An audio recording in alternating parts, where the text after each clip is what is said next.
Hi, Brad with ATS-Pro. I've finally got my hands on the Sprolink NeoLIVE R2.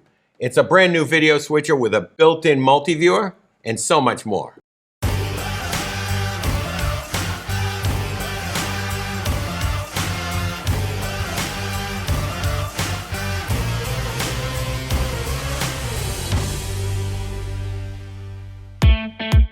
First off, let's talk about the build quality.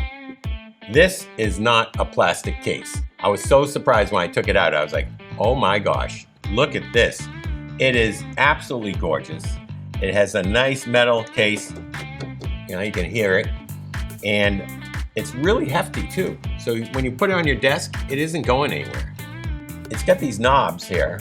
They feel great. These are detent knobs. And what's great about these knobs is when you turn them, you'll feel the increment that you're changing the setting that you're doing. It's kind of like an old 1970s tuner, you know, from Techniques or whatever, and you just turn that volume, it feels great. Now these are multifunctional too, so if on the volume, if I press it in, and right now I got the volume muted. Now you can see on the meters, you can hear it. I've got a little speaker here, and the volume is now up, and I can change the volume level. I can feel it, you know, you feel it, you're changing it. So multifunctional buttons, each one of these have their own function, and they're kind of soft assignable, so depending on what mode you're in, it happens, you know, it'll get set for the proper settings. Now the TBar is another nice little feature here that you don't see a lot on these. The TBar allows me to switch between the inputs. Now, if you go in the middle here, you can stop between the two, right? And that will go for whatever effect I have set. So I can go through my different effects here, and let's say I want to do a circle light, right? Or I can just position it just right. Let's talk about the inputs and outputs on the NeoLIVE R2. So on the back here, we have a locking power plug. Over here I have a still store and control USB port. Now this gets sent to my computer, and that's how I transfer all the software updates. Over next to the still USB port is the HDMI ports. I've got 4 HDMI 1080p inputs. And what's great about these is they support HDCP copy protection. You also have 2 outputs here. You have an HDMI output and a USB streaming 3.0 output. This comes up as a web camera on your computer, and you can record the output of the NeoLIVE R2 right into your computer through QuickTime. It's pretty cool. Now on the side here, we have our audio. So we have a headphone jack. Next to that, we have 2 line inputs. These are for, you know, your iPod, maybe playing some background music, and your lav mic, you know, stuff like that. And then over here, I've got another output. This is a line level output. What's really cool is I use this all the time for trade show presentations. So you can take this output here and plug it into a powered speaker, and now you can do a presentation with it using the microphone, your little headset microphone, plugged into here, then going out to the monitor, and then switching all your inputs and outputs. So let's say I want to switch back to the LED board. We can output that. Let's talk about this multiviewer. So I've switched my output here to show me my multiviewer output. So that's what's cool about the HDMI and the USB is you can switch your outputs. Now on my multiviewer at the top, I've got my preview screen here. Over here I've got my program screen. That's whatever I'm feeding out to the LED board or to my stream. And then over here I've got my inputs. I've got camera 1, camera 2. These are my pan tilt zoom cameras. And then here I've got my iPhone hooked up through the little Apple HDMI connector to the input here. And there I'm playing Keynote with a basic green screen video I downloaded from the web.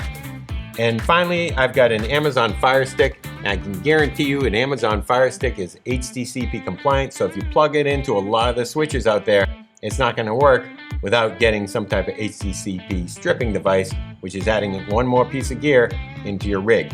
You can see my audio meters are on screen as well. So if I go into output, you can hear that, and you can see it right here. That's my main program feed. Below that, I have my timer. Right now I'm doing a countdown timer, and I can switch that to be a clock. This is actually great because I've just set that earlier for 15 minutes and it's doing a countdown. Now I can change that really easily by going into my menuing system. So I don't have to plug a computer in to change the settings on this system. Everything is self-contained right here. So I can just go way down to the bottom and go into time settings. Now I'm going to switch my timer to be countdown timer off. Hit my menu button again and again to get out. And now I've got my actual clock on. So I've got 2 background slots, so I can input 2 different background images and use those for backdrops. And then finally, I've got my effects section right here. So if I click on effects, I can switch through those and choose any one I want. So I can switch through this and then zoop, zoop. It's really great having a multiviewer built into the system. I've never had one before. And now that I have it, it's a game changer. I don't think I could buy a switcher without having the multiviewer built in. And like I said, you can also, if you want a bigger one, you can route your output right to any monitor through any of these 2 outputs, either through your computer, laptop, or through your HDMI output. Now the NeoLIVE has a couple different switching modes built into it. One is called fast switching, and the other one is scene-based switching. Fast switching is basically this. You're switching between whatever camera or whatever input really quickly, right? And that's great if you're doing a wedding or you're doing a band or a concert. The other mode is a game changer. And that's called scene-based switching. Now, scene-based switching is usually a mode found in really expensive switchers. I've not seen it really in a switcher at this price category before, and it was really a surprising thing to find. And it is a game changer. If you want to give yourself the competitive edge, this is definitely the way to go. And it's all controlled and set up within this one system. You don't need some external computer to do that. I can't stress that enough. What you need to do is you need to click the scene button, and then we need to pick the scene that we want to do. So let's say I want to do this. Now I'm side by side with the video game, and notice I'm not stretched or anything like that. So we have 2 channels of picture-in-picture, and we can put that in there, and then we can crop that piece instead of stretching the piece. What I mean by stretching would be something like this, which is totally weird. And so I'm going to go back to normal mode, and that keeps our aspect ratio. So we can do it. It looks more like a professional news that you're doing. You can also do something like this. This is great for presentations. You can see your different presets down here, and I can click on this one, which is great. So you have the main person presenting. Hi, Brad Eisenhower, and I'm driving my DeLorean here. In case you didn't know it, I actually do own a DeLorean, and they do not go that fast. So there you go. So now we've gone through our scene presets. We're gonna make our own scene, and I'll show you how that's done. So I've got the girl with the green screen, and I want to use my key function to get rid of the green background. To do that, you click and hold on key, and that's it. Now I want to resize her. So I've got scale right here, so I can scale her down. And you just push down to scale, and then you got position as well. So I'm going to scale her up a little more. So right about there. And then I can go my up and down position just like this. So in the system, we have 2 layers, layer A and B. A is your foreground layer, B is your background layer. Think about that, B for background, right? So I go B, and there's my video. If I want to change the input to that layer, I can switch any of those things. So I've got the video game playing, I've got her playing in the foreground layer, that's A, B for background layer, that's the video. If I turn that off, then I actually see the background, right? So now I'm gonna switch between one scene and the other. So this is a preset scene that I have up here, and then I can switch between this scene, right? Or I could call a preset scene up for full screen and change my source to the full screen to be the video game, and then bring her in and out of the video game, just like that. So that's scene-based switching. It's super powerful and really is a game changer, and it's really easy to do. And you can save your own scenes and have up to 6 scenes for instant recall right here in the front panel. Now I want to talk to you about camera control. This NeoLIVE R2 supports up to 4 different pan tilt zoom cameras. And you're probably wondering how you can do that. So to do that, right next to the key button is the PTZ button. If you click and hold on that, you'll see you've got different cameras, 1, 2, 3, and 4. So I'm on camera 1. I can zoom in, zoom out. Now I can also recall presets as well. So to do that, you have the preset area here, and you save those presets. So I could say camera 2, preset number 2. It'll zoom right in.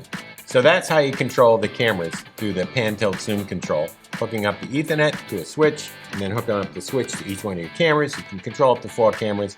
It's really pretty awesome. Now we're going to talk about my favorite subject, audio.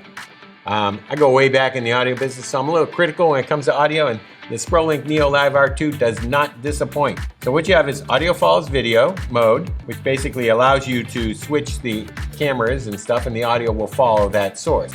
And then we have this fixed mode. Now the fixed mode is pretty cool because that's like an audio mixer. We have 2 channels of audio, channel A and B, right? And we can route any of the inputs to any of those channels. So I'm going to bring up channel A, and I'm going to click and hold it to bring up my audio router. So right now that's getting input 1. I'm going to switch it to input 4. Now you hear my racing game, right? And then if I had a microphone hooked up, I could bring that up to channel B, and now I've got a microphone for my talking, my lavalier mic or my boom mic, and then I've got my game as well. Another thing with the audio is you've got volume control, right? So I can control the volume main output. I can mute it. I can also control the level of the input as well just by clicking on it and then changing the input level. And you see we've got on-screen meters as well for that. Now one more feature about the audio that I want to cover is going into the menus and going into our audio section, and I can put in my input delay. So I've got all my different HDMI inputs and my auxes. Now why you want that is because analog signals and HDMI signals, if they're coming from different cameras and stuff, different manufacturers, might have a slight delay in the audio, and we can compensate for that delay by using the delay right there. All right, it's time to start streaming. The NeoLIVE has you covered when it comes to streaming. All you need to do is connect the USB cable to your computer, and it comes up as a webcam. This allows you to use any streaming service like OBS, Zoom, YouTube, Twitch. Any application that supports a webcam will support the NeoLIVE R2.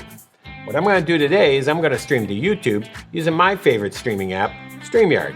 So to do this, we launched StreamYard, and all we need to do is switch from our FaceTime HD camera to our NeoLIVE streaming switcher.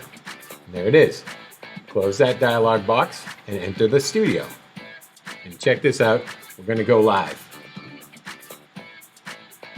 So we can go in here and view it on YouTube. Well, this wraps up my tour of the Sprolink NeoLIVE R2. I appreciate you watching until the end. I hope the tour was informative. I will be creating more in-depth training videos because there's a lot more to cover. So do not forget to subscribe to the ATS-Pro channel. Now, question. Does it make sense to check out the Sprolink NeoLIVE for yourself? You can visit www.ats-pro.com for more information on where to purchase, or call us at 800-755-3235. Thanks for watching.